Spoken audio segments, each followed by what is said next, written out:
Assalamualaikum, selamat datang di channel Beta CPNS. Kali ini saya akan memberikan prediksi tentang soal-soal SKB untuk Kementerian Perhubungan, khususnya Perhubungan Udara bagian yang ketiga. Oh iya, bagi teman-teman yang belum menonton bagian pertama dan keduanya, bisa dilihat di channel ini. Silakan cek di bagian playlist SKB Kemenhub. Oke, langsung saja soal nomor 1. Setiap orang di dalam pesawat udara selama penerbangan dilarang melakukan hal-hal berikut ini, kecuali A. Perbuatan yang tidak membahayakan keamanan dan keselamatan penerbangan. B. Pengambilan atau perusakan peralatan pesawat udara yang dapat membahayakan keselamatan. C. Perbuatan asusila. D. Pengoperasian peralatan elektronika yang mengganggu navigasi penerbangan. E. Pelanggaran tata tertib dalam penerbangan. Jawabannya yaitu A. Perbuatan yang tidak membahayakan keamanan dan keselamatan penerbangan.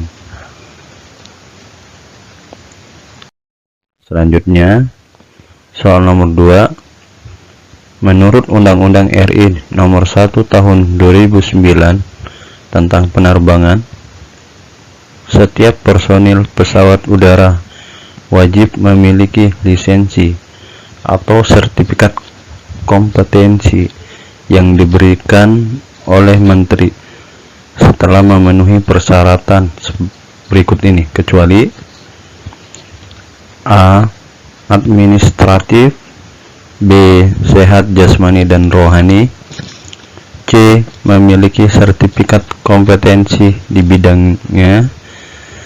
D. Pintar dan ahli. E. Lulus ujian. Jawabannya yaitu D. Pintar dan ahli. Berikutnya nomor 3. Kegiatan angkutan udara terdiri atas berikut, kecuali A. Angkutan udara niaga dalam negeri. B. Angkutan niaga luar negeri. Angkutan udara niaga luar negeri. C. Angkutan udara bukan niaga. D. Angkutan udara khusus. E.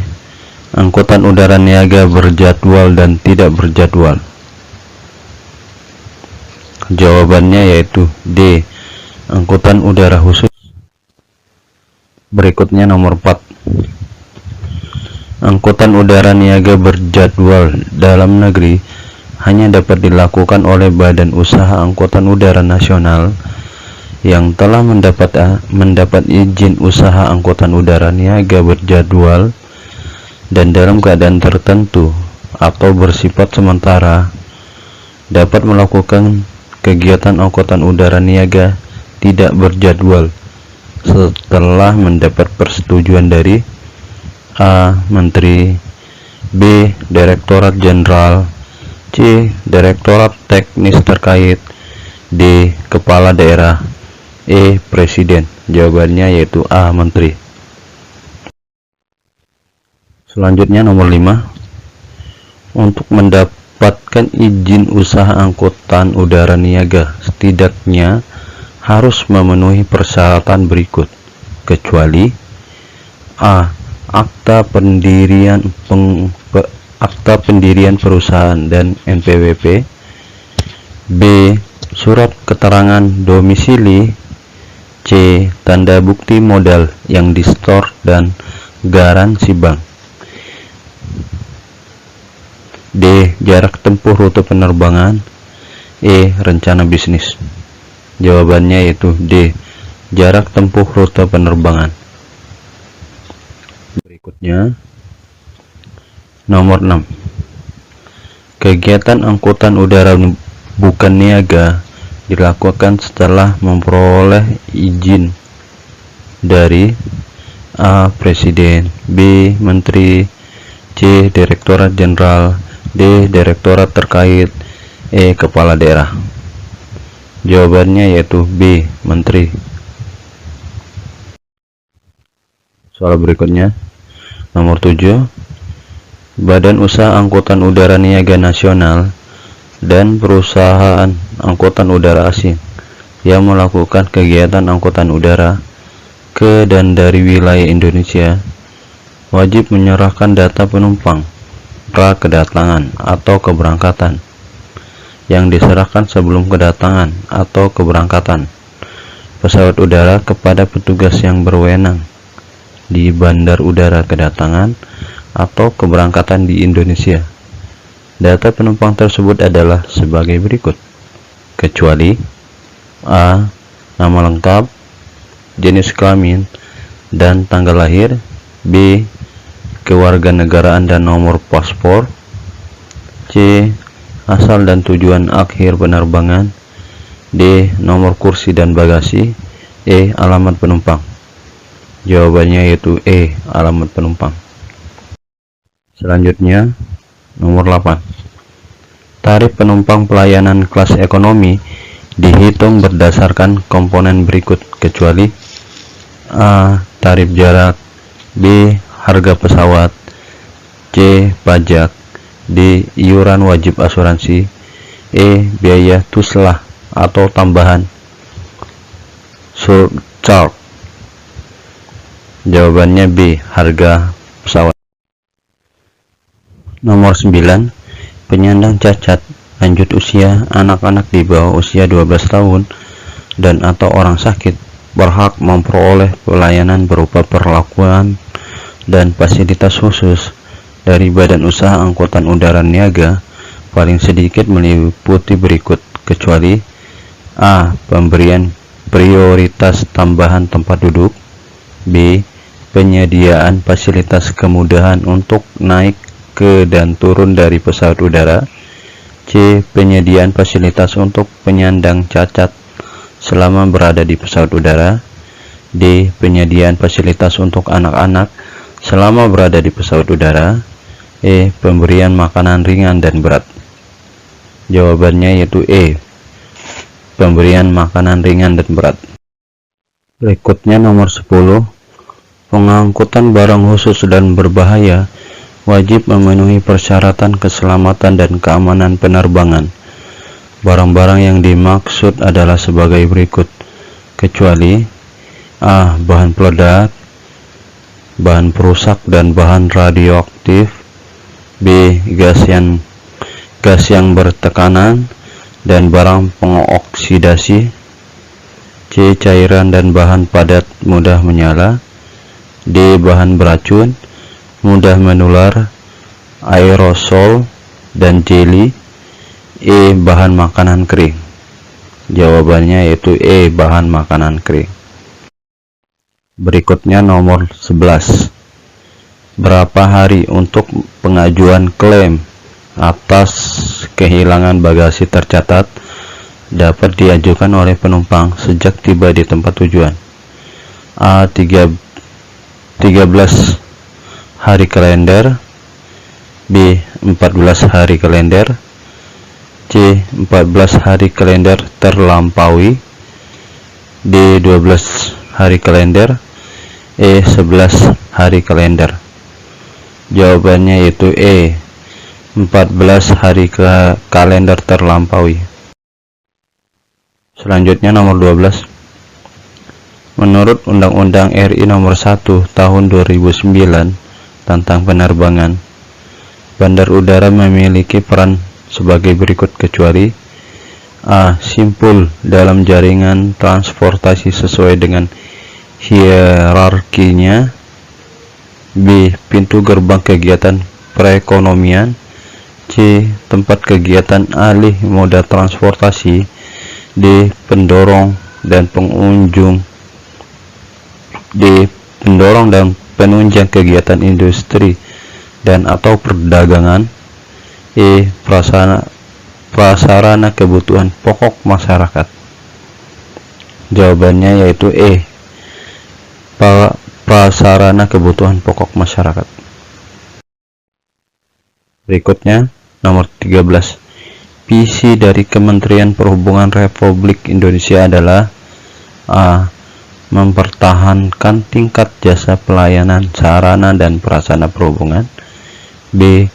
Melaksanakan konsolidasi melalui restrukturisasi dan reformasi di bidang sarana dan prasarana perhubungan. C. Terwujudnya penyelenggaraan pelayanan perhubungan yang handal, budaya saing, dan memberi nilai tambah. D. Meningkatkan kualitas pelayanan jasa perhubungan yang layak. Jawabannya yaitu C. Terwujudnya penyelenggaraan pelayanan perhubungan yang handal, budaya saing, dan memberikan nilai tambah. Nomor 14. Visi dari Perhubungan Udara Kementerian Perhubungan Republik Indonesia adalah A. Pelayanan transportasi udara yang handal. B. Pelayanan transportasi udara yang berdaya saing. C. Pelayanan transportasi udara yang memberikan nilai tambah. D. A, B, dan C benar. E. Pelayanan transportasi udara yang ekonomis. Jawabannya yaitu D. A, B, dan C benar. Kemudian soal nomor 15.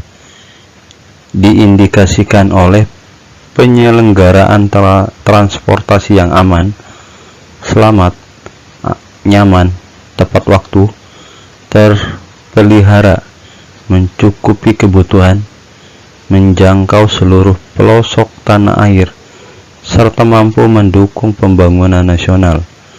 Pernyataan tersebut merupakan visi perhubungan udara dalam hal A. Pelayanan transportasi udara yang handal.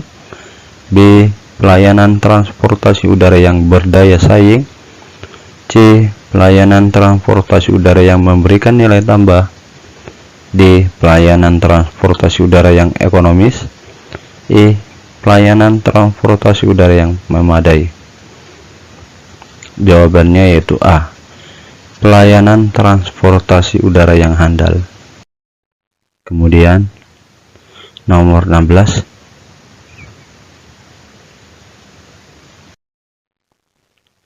Nomor 17. Diindikasikan oleh penyelenggaraan perhubungan yang mampu mendorong pertumbuhan produksi nasional melalui iklim usaha yang kondusif bagi berkembangnya peran serta masyarakat, usaha kecil, menengah, dan koperasi. Pernyataan tersebut merupakan visi perhubungan udara dalam hal A. Pelayanan transportasi udara yang handal. B. Pelayanan transportasi udara yang berdaya saing. C. Pelayanan transportasi udara yang memberikan nilai tambah. D. Pelayanan transportasi udara yang ekonomis. E. Pelayanan transportasi udara yang memadai. Jawabannya yaitu C. Pelayanan transportasi udara yang memberikan nilai tambah.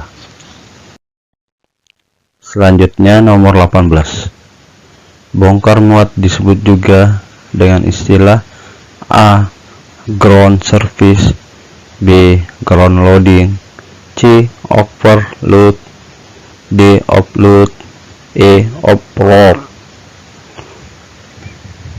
Jawabannya yaitu D. Offload. Kemudian nomor 19. Apakah yang dikendalikan oleh aileron pada sebuah pesawat? A. Berbelok. B. Kemiringan. C. Ketinggian. D. Kecepatan. E. Tekanan. Jawabannya yaitu A. Berbelok.